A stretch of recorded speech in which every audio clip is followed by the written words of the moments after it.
Here comes the second half of Lecture 2. This is the sliding filament theory. I'm going to talk about how sarcomeres actually contract. So remember that muscles have irritability and contractibility. Irritability meaning that they can be excited, and contractibility meaning that they can shorten. When a motor neuron stimulates a muscle cell, it sends the muscle cell the signal to contract. This picture illustrates what's known as a motor unit. We have a motor neuron coming out from the spinal cord, and in this case there's one purple motor neuron and one red motor neuron. Each one stimulates several different muscle fibers. So the purple motor neuron you can see stimulates this one, and this one, and all together the purple nerve and the three fibers that it stimulates would be known as a motor unit. So it's the nerve and the muscle fibers that it stimulates. When this nerve fires, all of these muscle fibers contract.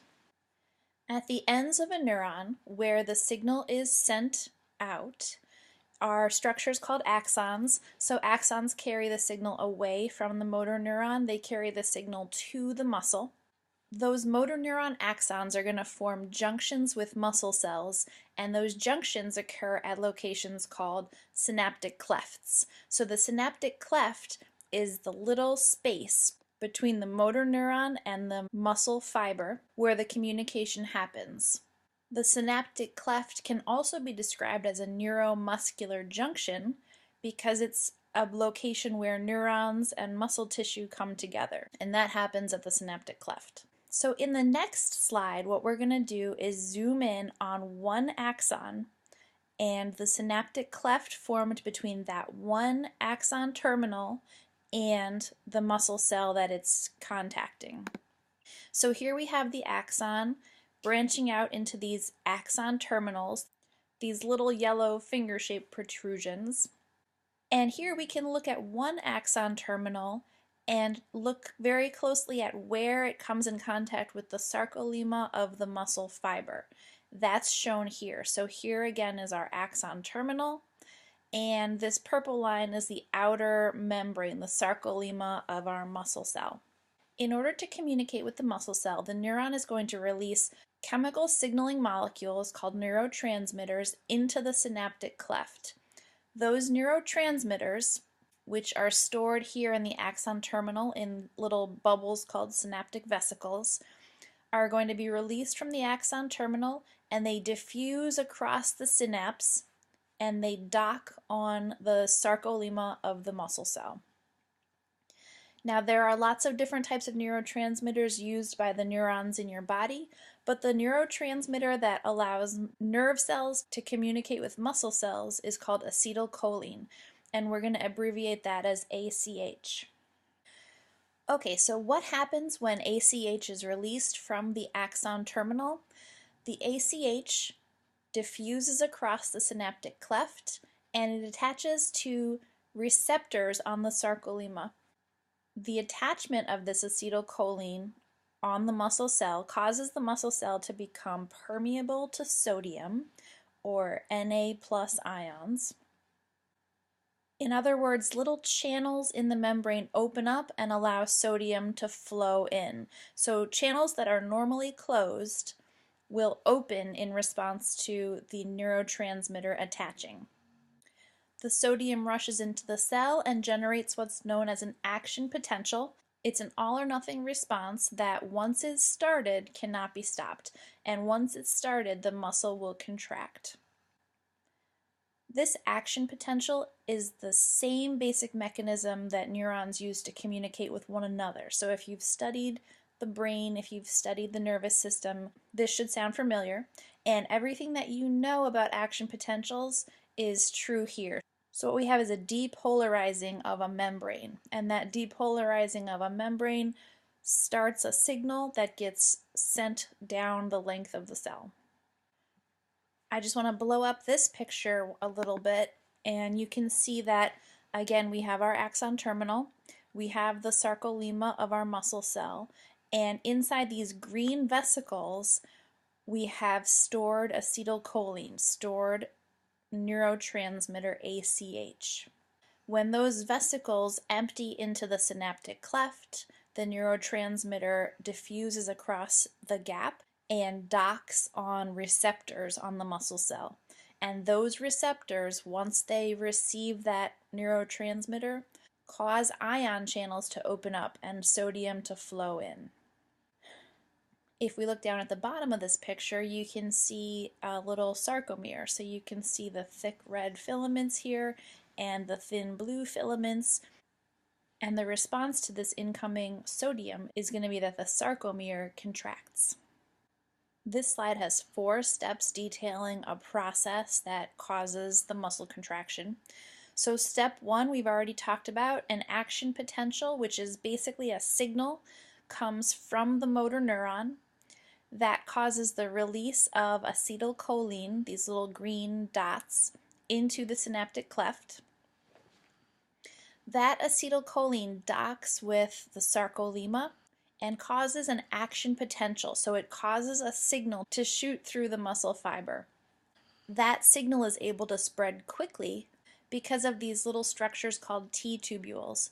So T-tubules are little openings in the outer membrane. They're actually extensions of the sarcolemma, and they form a network inside the cell so that the action potential can spread quickly down the length of the cell. The result of this action potential moving through the muscle cell is that the sarcoplasmic reticulum releases stored calcium ions. So remember that we said that the sarcoplasmic reticulum is a lot like an endoplasmic reticulum, but it's a storage area for large amounts of calcium ions. Here's where we see the purpose of those calcium ions. The sarcoplasmic reticulum releases them right into the sarcoplasm, so right into the fluid of the cell. Step 4 here is that as the calcium is released, the sarcomeres contract. The sarcomeres are going to contract directly in response to the calcium ions being released. This slide doesn't show how that happens, but it just sort of shows the leading up. So it shows what's going to cause the sarcomeres to contract. Again, arrival of an action potential, release of a neurotransmitter. This causes an action potential to spread through the T-tubules throughout the muscle cell and causes calcium ions to be released from the sarcoplasmic reticulum. All right, quick recap. Put the 4 stages below in order. You should pause the video now and I will put the answers up.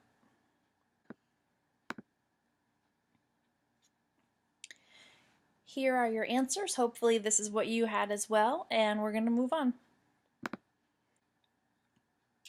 So we've alluded to this. The release of calcium from the sarcoplasmic reticulum is going to cause the sarcomeres to contract.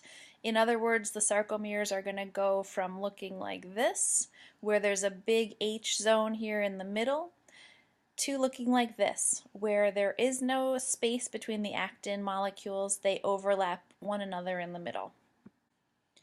So far I've mentioned 3 different cause and effect scenarios. I'd like you to try to match the cause with the effect for each of these. Pause the video. And here are your correct answers.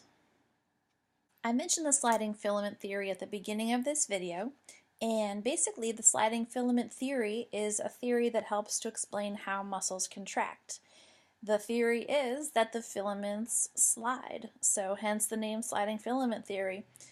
Basically, the idea is that the actin filaments are going to slide past the myosin filaments. How does this happen? Well, when muscle cells get activated, meaning when an action potential causes calcium to be released inside the muscle cell, cross bridges on myosin attach to binding sites on actin. Let me just zoom in here. We can look at what that means. So here's our myosin in the middle. It's this thick filament. Notice that the myosin has these little, they're called myosin heads, sticking up off of the myosin protein. Basically, these are just little ends of pieces of myosin. The myosin heads will grab onto the actin filament. The actin filament has binding sites, places where the myosin heads can attach. Once that myosin head grabs onto the actin, it's going to pull on it. A good analogy is sort of like climbing up a rope. The myosin pulls on the actin one pull at a time until the actin is all the way into the middle of the sarcomere. Since this is happening in all of the sarcomeres at the same time, the whole entire muscle fiber is going to shorten. If we look at the sliding filament theory a little bit more closely, there are a couple of different stages that collectively make up the cross-bridge cycle. After I talk through this, I'll also show a little video so that it makes a little bit more sense and you can envision what's happening. But basically we've got the cross bridges attaching, so myosin grabs onto the actin in step 1. Then there's a power stroke. The power stroke is the actual pull of the myosin. The myosin head pivots and that pulls the actin in towards the middle of the sarcomere. The cross bridges then detach and are cocked back, and then the whole cycle begins again. Once the myosin head is cocked back, it can grab onto the actin again. The detachment is the part of the cycle that takes ATP, that takes energy. So without an energy source, your muscle cells can't work because the cross-bridge cycle cannot be repeated. You need the cross bridges to attach and pull, and then detach, cock back, and pull again. ATP is required in this last stage. So I'm going to refer back and forth to this YouTube video a little bit. Basically, we're starting off here looking into a muscle. You can see all of these muscle cells, and we're going to look at the cross-bridge cycle as a video so you can see the whole cycle. The process starts off with this motor neuron, so this nerve cell, sending a signal to the muscle cell. We're going to zoom in, and now you can see all of the sarcomeres in the muscle fiber. As we zoom in, you can see the sarcomeres in the different myofibrils. The sarcomeres are going to contract all at the same time, which shortens the muscle. As we zoom in on one sarcomere, we can see that we have this empty H zone here in the middle because the actin hasn't been pulled inwards yet. This is a relaxed sarcomere. We can see that the myosin has these little pieces sticking out. Those are the myosin heads. Those are the parts that are going to be capable of grabbing onto the actin and pulling it inwards. As the myosin pulls inward on the actin, we see the H zone disappear and we see the actin move all the way into the M line. Now we can zoom in and see what's actually happening at the myosin head where the cross bridge is being formed and where the myosin is pulling on the actin. So here we can see in red this big myosin thick filament, and we can also see the little myosin head sticking up off of the thick filament. The myosin head is just a little piece of myosin that's going to be able to reach up and grab onto this actin filament and make a cross bridge. So step 1 of this cross bridge cycle is the myosin reaches up and it attaches at an attachment point on the actin. Step 2 is called the power stroke. Step 2 is when the myosin head pulls on the actin, pulling it inwards in towards the middle of the sarcomere. ATP is required for step 3, cross-bridge detachment. So a molecule of ATP attaches to the myosin cross-bridge, and that ATP is broken down to allow the myosin head to detach and cock back to its original position. At this point, the cycle can repeat. Here's what that would look like down the length of a whole myosin filament. Lots of cross bridges attaching and detaching. And the end result is that the actin filaments are pulled in towards the center of the sarcomere. This whole process can be explained with 5 molecules. So there are 5 different molecules in addition to calcium ions that make this whole thing happen. The first three we've already looked at. Myosin are the thick filaments. Their job is to pull on the actin. Actin are the thin filaments. Remember that myosin and actin are both long, stringy proteins. ATP is also required. ATP is the energy molecule that's used to actually move the myosin heads. The last two important molecules are called tropomyosin and troponin, and these two molecules are going to be present on the outside of an actin filament. These two molecules are going to be important in regulating whether or not myosin can grab on to the actin. So actin binding sites will either be blocked by these two molecules or will be open so that myosin can attach. So in this picture, we can see what that looks like. These two strings of brown circles represent the actin molecule, and you can see that the actin molecule has a filamentous molecule surrounding it called tropomyosin. We also have this troponin complex. This is a location we can see where calcium can bind. The troponin complex is, in this picture, is holding the tropomyosin in such a way that it's covering up the binding sites on the actin. So when there's no calcium present, there can be no power stroke. This calcium binding site is empty, and because of that, the tropomyosin is in this closed position. It's covering off the actin. It's blocking the binding sites so that myosin cannot attach.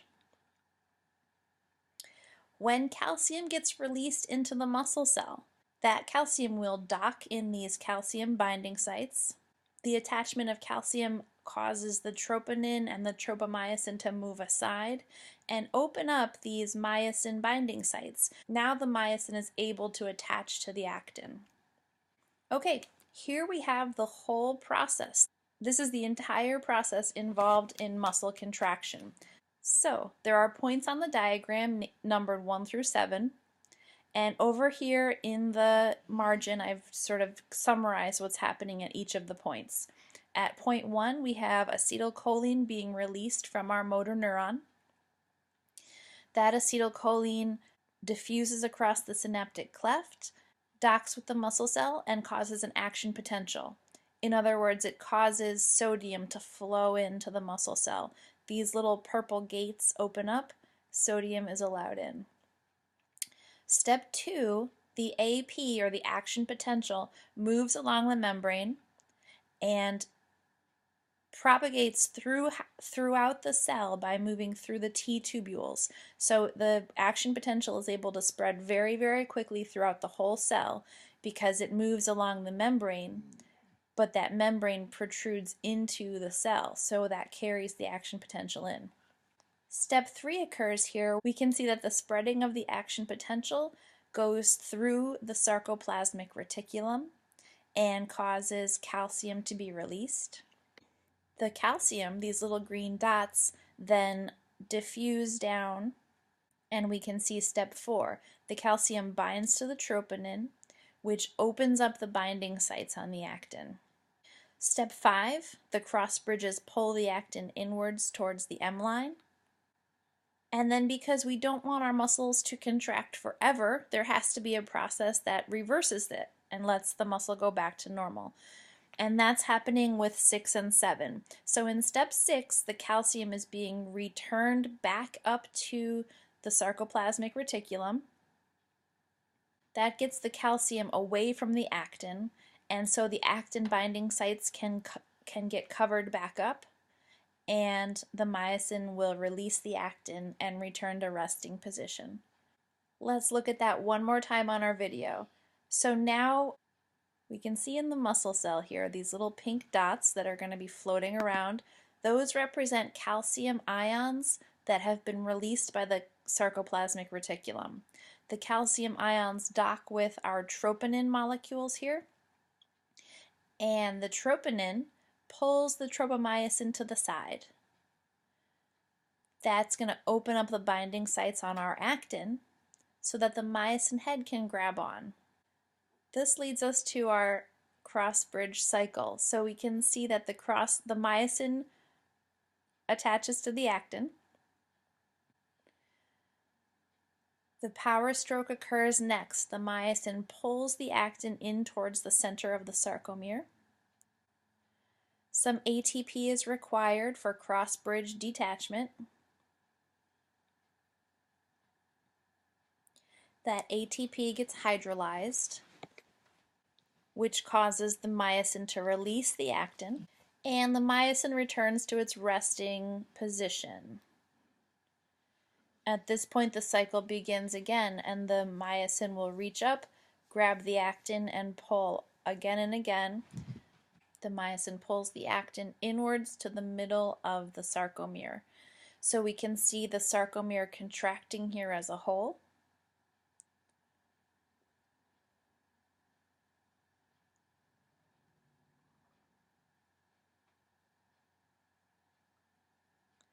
And then the muscle's going to return to normal. Calcium ions are leaving. They're being taken back up into the sarcoplasmic reticulum. We're going to see the little pink calcium ions returning to where they came from. And that's going to cause the troponin and the tropomyosin to return back to their original location. And the myosin then releases the actin.